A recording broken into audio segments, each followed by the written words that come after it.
Hi, my name is Ginger Annis, Veteran Service Officer for Alexander County. Did you know there are approximately 850 World War II servicemen and women passing away each day? Each of these service personnel have a story about friendships, families, experiences, and achievements. The Veterans Service Office, in cooperation with the Alexander County Government Channel, will be hosting, in a series, several short stories shared by these courageous veterans. So sit back and enjoy our history, our heroes.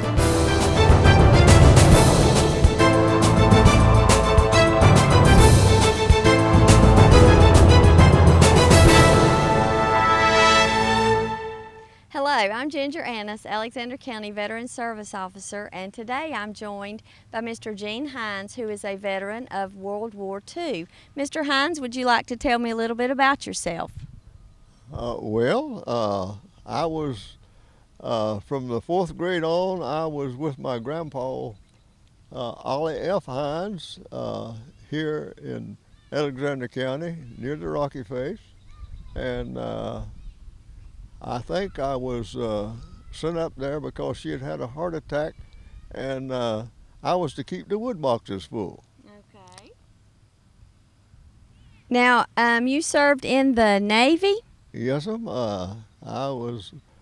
from Taylorsville down to Camp Crawl, and got down there. If you didn't have previous military experience, then you were in the Navy, because they needed so many in the amphibious forces immediately. And so instead of getting 21 days at home, I got 7. Oh. And had to go report for duty the 27th of December. Right after Christmas. Right after Christmas. Now, were you drafted or did you volunteer? Yeah, I was drafted. Mm-hmm. Did you know what amphibious was when they said that? I didn't know what it was. No, ma'am. Okay. Prior to your service, what did you do? Worked on a farm there with my grandfather, and we raised tobacco and cotton and corn, and worked mules and horses. We didn't have tractor at that time. Mm-hmm. Now, were you married when you went in the military? No, ma'am. How many years did you serve? It was 3 years and so many months. I could rattle it off, but I don't recall just now. Mm-hmm.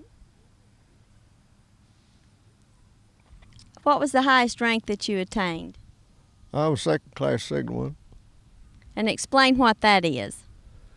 Well, that's visual.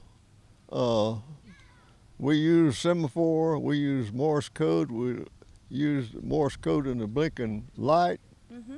and we use flags. In other words, it was mostly visual, mm-hmm.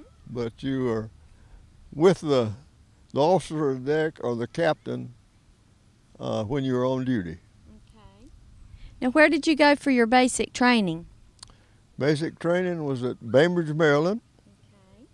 Okay. And we got to come home for a day or two, and then we went back to Bainbridge, Maryland, and left up there, and the snow was higher than your head, and went to Fort Pierce, Florida, mm-hmm. dressed in blues, and at 95 degrees. Oh, mercy. Okay, what ships were you assigned to? I was assigned to LSD 617. Mm-hmm. We were sent to Great Lakes Naval Training Station, and this ship was built in Seneca, Illinois, mm-hmm. right on the Illinois River, by the Chicago Bridge and Iron Company of Chicago. And this whole group, captain and all, saw it launched, and we floated it down the Illinois River to the Mississippi, and on out. And the skipper's speech that he made when he was first installed on the ship was that he wanted to thank the taxpayers for the ship, and he would bring it back when it was all over. Very good. And he did, yes. That's the best part, right? Right. And tell us what a LST stands for. Landing ship tanks are a large, slow target.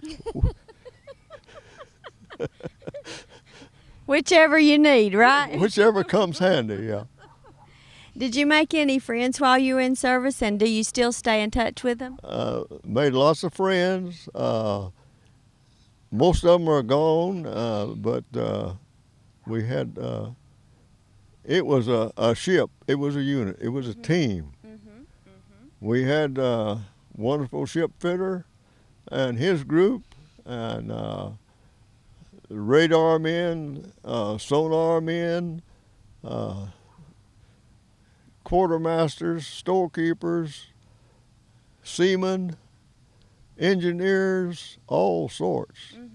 And they knew what to do when it come to do it. And we had some real good people on the anti-aircraft guns, because I saw them blow a Betty bomber in two. Wow. It hit so many times at the same place, it just blew in two. Oh, mercy. What about superior officers? Do you remember any of them, and if so, why? Yes, I remember all the officers. We had one officer that committed suicide, the executive officer, but they were all top notch. The skipper had been in the Navy a long time, and what he said went, and you knew it went, and but he was a fine fellow. He would volunteer for everything that Admiral Nimitz took a notion needed to be done. Wanted to volunteer. It made the other officers mad. He volunteered for everything. But he said, let's get this mess over with and get home. Right. And that was his attitude. So when he volunteered everybody with him? He volunteered that ship he was in charge of. Yes, sir. Can you relate any skirmishes or battles that you were in? Well, we were, of course, in the main invasion in Leyte in the Philippines, and we were there on the beach for several days. We transferred some wounded from the beach to the hospital ships. I believe Hope and Mercy were there, and we went around to Mindoro then and went on an initial invasion there, and then we went to Luzon, and we were there on Luzon when the prisoners was freed. So, but at Iwo Jima, we didn't have to unload because we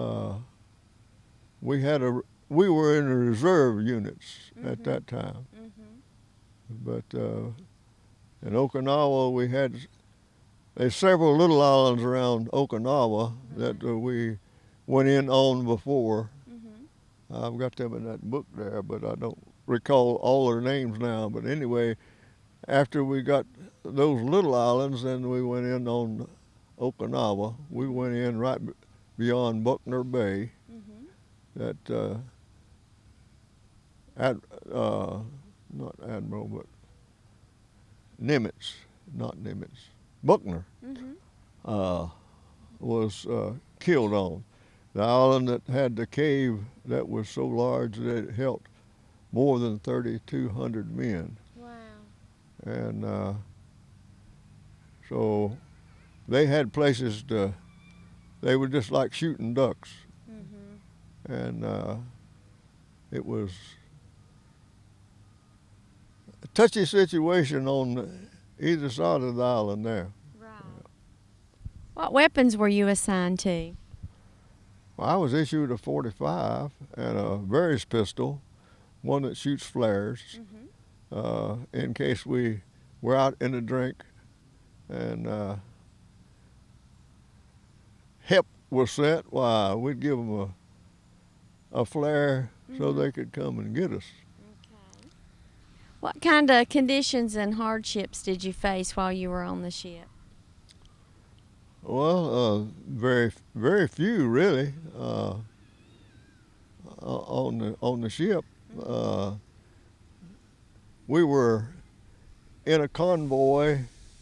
The scariest time, I guess, was, and one of the ships in the line made the wrong turn. We'd go to the left and then to the right so many degrees, and then you'd shift back, and the anchor of the other LST came through our sleeping quarters, and the ship fitters had to do a little work to get the hole stopped up so we could get back in our quarters and go to bed.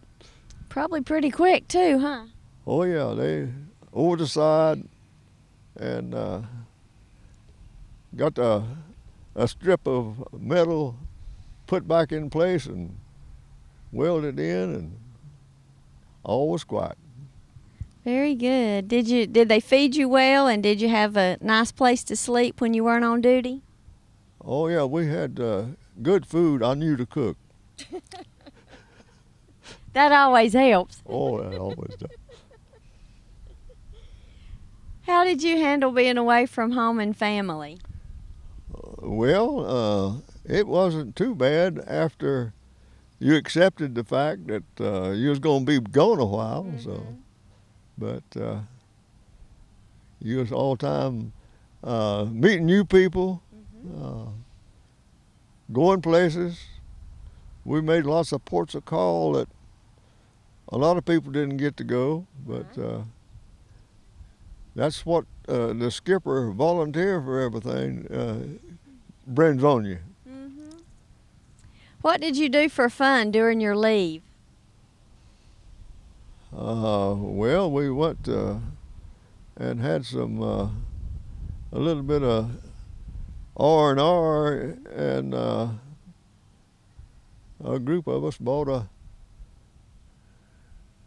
a pile of junk, but it didn't have a top, and we thought we were seeing sights. I guess we were. So I'm assuming that was a car. Well, we like to not got rid of it. We got rid of it just as all the lines were thrown off and we was getting ready to leave port, and we got our $200 back. There you go.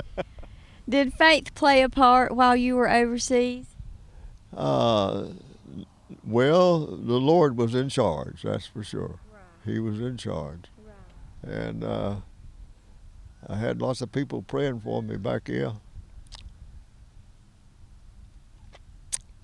And he let us come back, yes. You're right. Did you receive any awards or medals for your time in service? Yes, ma'am. They're on that discharge there. Okay. There's 6 stars, and I forget how many medals now. That really don't make any difference, but the ones that paid the price are the heroes.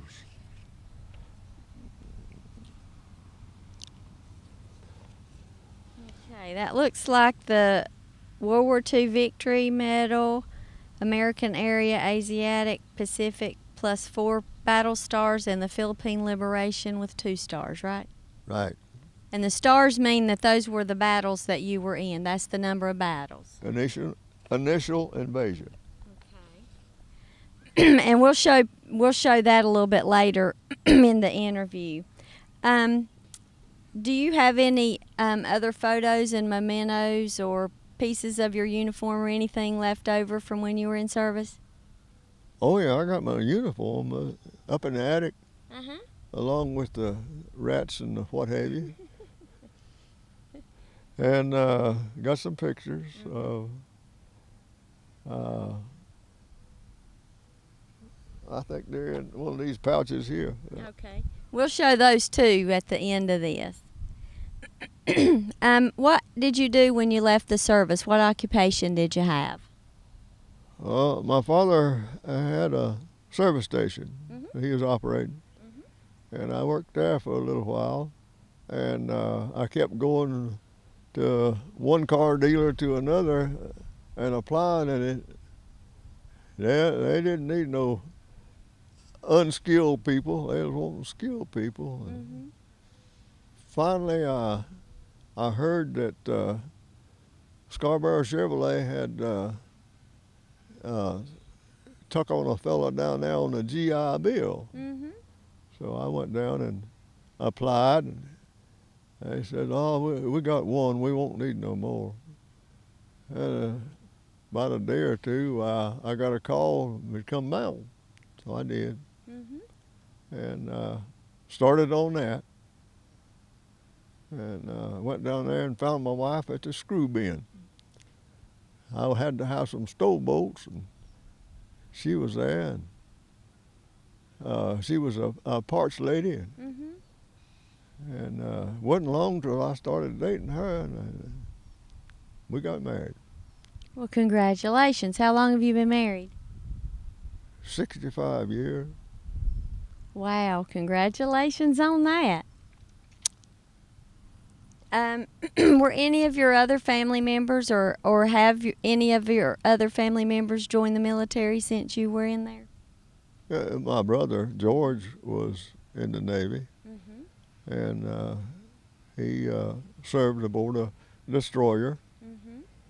And my mother worked at the shell plant in Charlotte, making 40 millimeter shells. And so we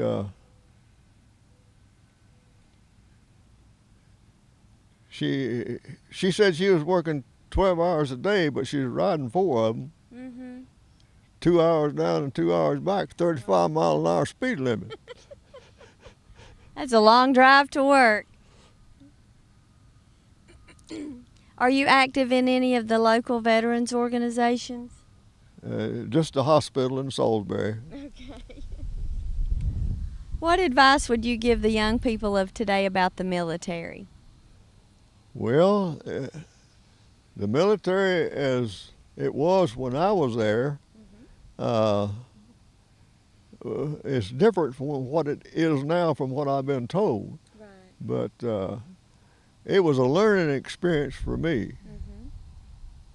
Because I'd never shot anything but a rifle or a shotgun, and I couldn't hit the side of a barn with a pistol.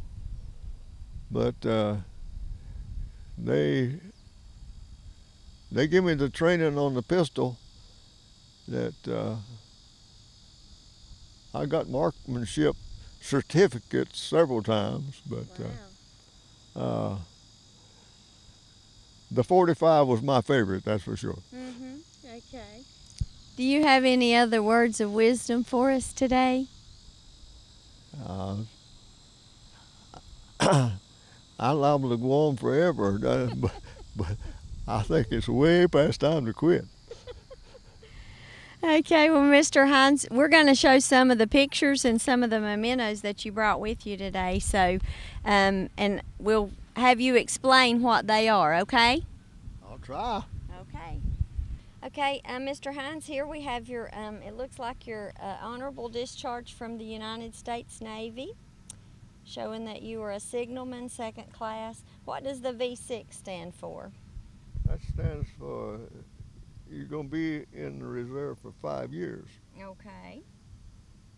And then on the back, this actually shows when you went in the service and your serial number, and you quoted that to me right off the top of your head this morning, so that's good.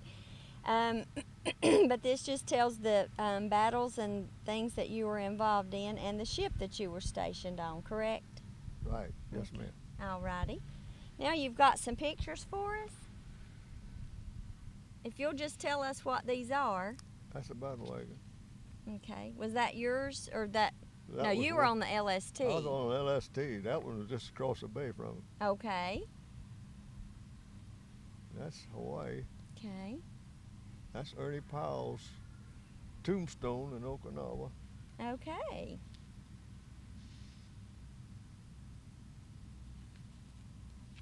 That's in Hawaii. Mm-hmm. That's the one that was in charge of us boys. This is the fella you have several pictures of because you Bill were Bowden. always with him. Bill Bowden, yes, sir. Okay. You had to report to him. That's Right. Hawaii. Now was this some kind of a function there or? They were just out there performing, and I believe Lynn took that picture. Okay. And that's the king over there. Mm-hmm.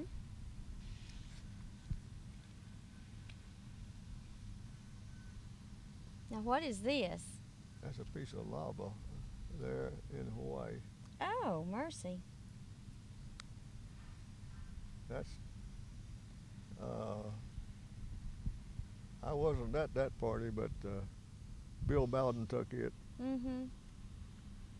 There's another Bill Bowden. That's on the hospital ship Mercy, Okay. playing peep eye at the hole. That's Hawaii. Mm-hmm.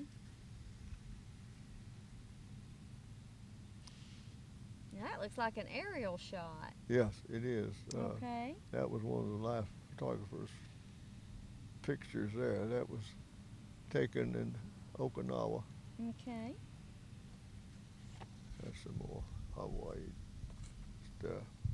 And this was in Luzon. That was a prison where the American prisoners were kept after they'd eat their okay. horses and surrendered. Mm-hmm.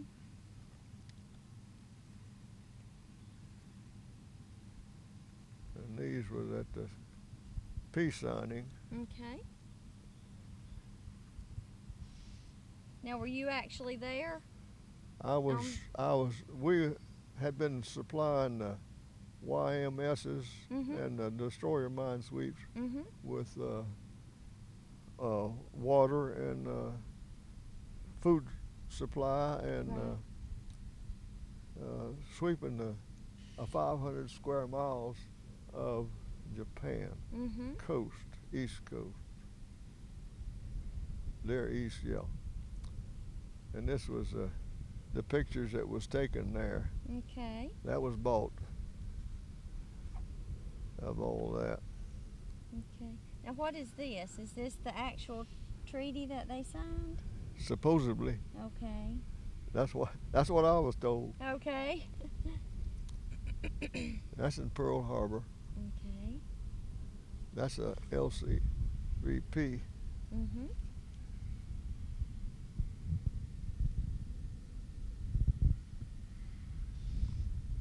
That's in Pearl. Okay. That's Benny. That shows our planes Okay. that we claimed. So you would paint the pictures on, or a picture of a plane, or you just put the flags underneath for the numbers? One of the men on the ship did the painting. Okay. He was supposedly an artist. Well, you did pretty good. That was on Okinawa, on the Big Island. Okay. That's a communications gang altogether. So you're in this picture Somewhere. somewhere? That's a big carrier. I forget what its name was now.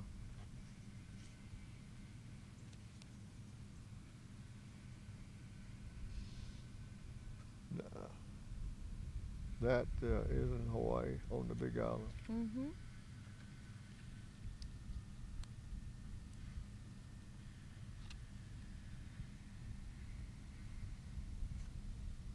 That was on one of the islands there at Okinawa. Mm-hmm.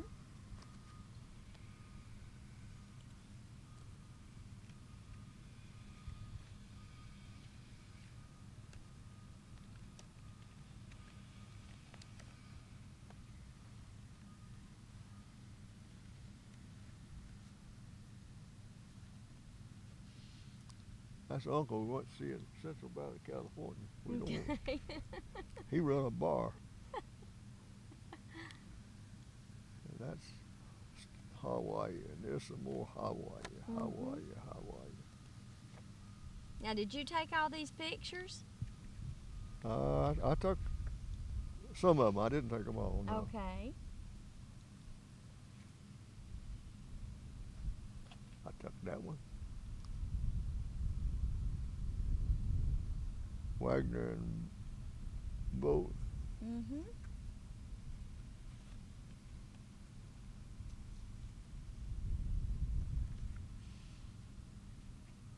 I believe that was on Guam.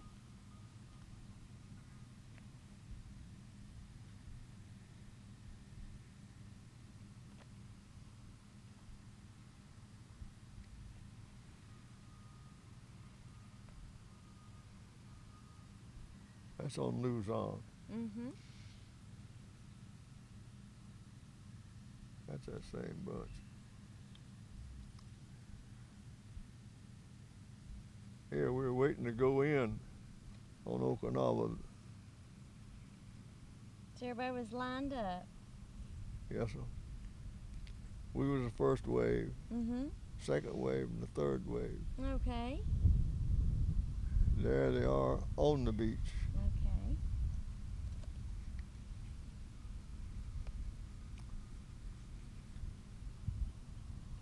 One of them was crying. He says, "You're going to take us out and leave us. You're going to have to get out there with Now us." we need to show that postcard. This one right here. Okay. That's a good one. Now tell us what you said about this thing, this postcard. I want to give them a trim. And that's the whole group. These were all the guys that you served with, right? That's starboard side and the port side. Okay. And this was made on Okinawa. That was the third day, Mm-hmm. and they were moving on. Packed all their stuff and carried it on their heads. And that one was well fortified there, but it wasn't much left. Right. And that was Lady, I believe. Yeah, that was Lady the day before we went in. Mm-hmm. And now you said that afterwards there was nothing there. Nothing living was on that beach. Okay.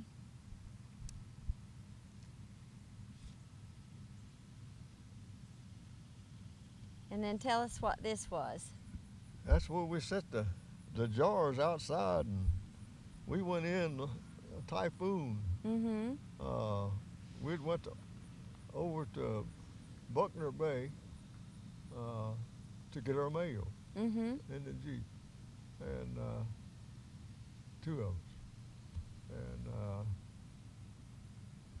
Quonset huts and airplanes and everything was across to where we couldn't even get to a road. Right. But that hillside was over there, Mm-hmm. and their burying ground. Mm-hmm. So that's where we took off with the Jeep. So this was actually a tomb, and you said that you moved the bones out of it and got in there yourself. We just dumped those crocks. Uh-huh. But the other picture was taken there. The crocks had blown away. Mm-hmm. Okay. And you said you had some money, some foreign exchange, some money? Yeah, we got some money here somewhere. That's ports of call.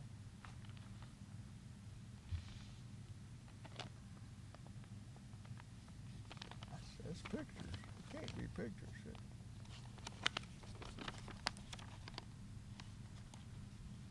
That's money. Oh yeah. Okay. That's us leaving Okinawa. Okay. That was a good day then, wasn't it? We're going to see them little old mine sweeps out there. There's one right there. That Okay. mine sweep. We're going to the east coast of Japan. Sweep that 500 square miles.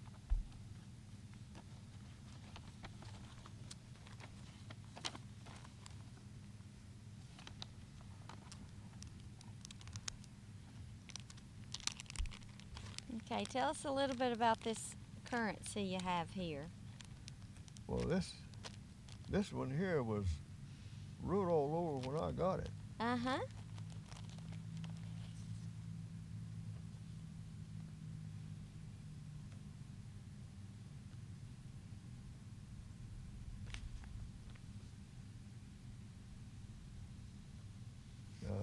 It's been a mystery, so I don't know. Oh, okay.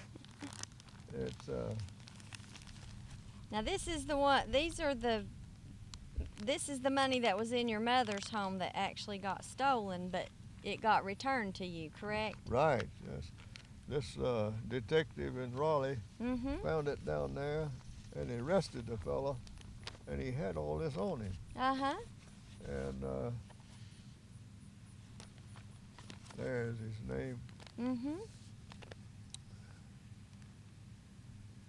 So he did a good job, didn't he? Tom Justice, Major Commanding Officer. And I told him I wanted his name and phone number. I might need him. Right, there you go. And these are protocol. That one, of course, will tell you where it's from. Right, Hawaii. And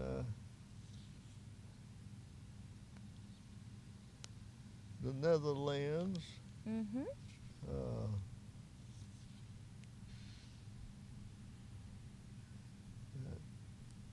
I forget where that was. That was a little wee island out there right above New Guinea.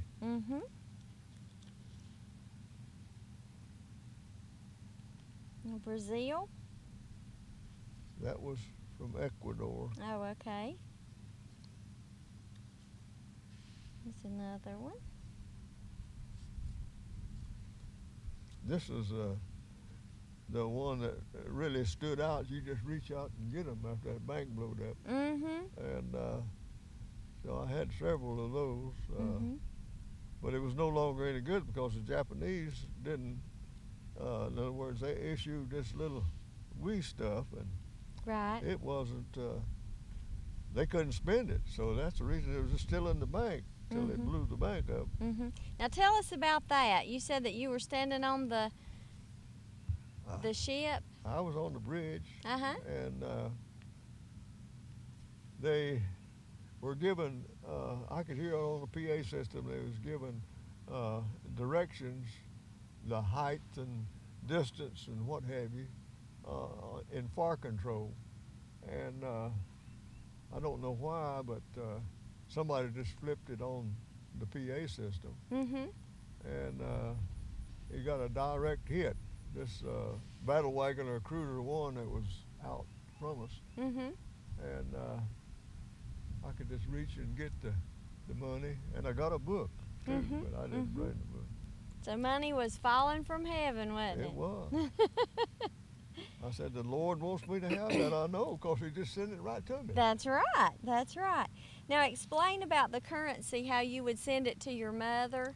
And why you sent it to her. So that she would know, her and Pop would know where I was. That explains right quick. Right, exactly. And of course, she couldn't understand. She didn't know how to interpret these, but those people she was working with in Charlotte did. Some of them did. One of her supervisors could speak 5 different languages. Oh, okay. And she just carried down there. And this is your Japanese government money. You see, it's no good at all. Right. And that's the reason this was no good. But it's still no good. Right. Didn't get any better with age, did it? No, it didn't. No, sir. But very interesting.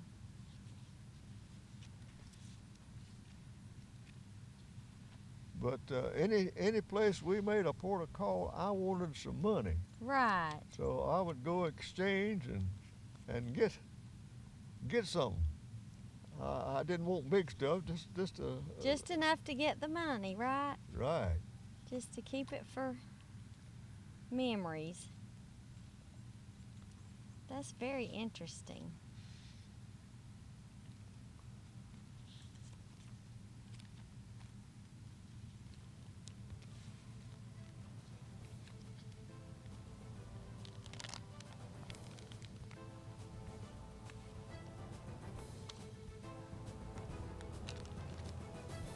All right.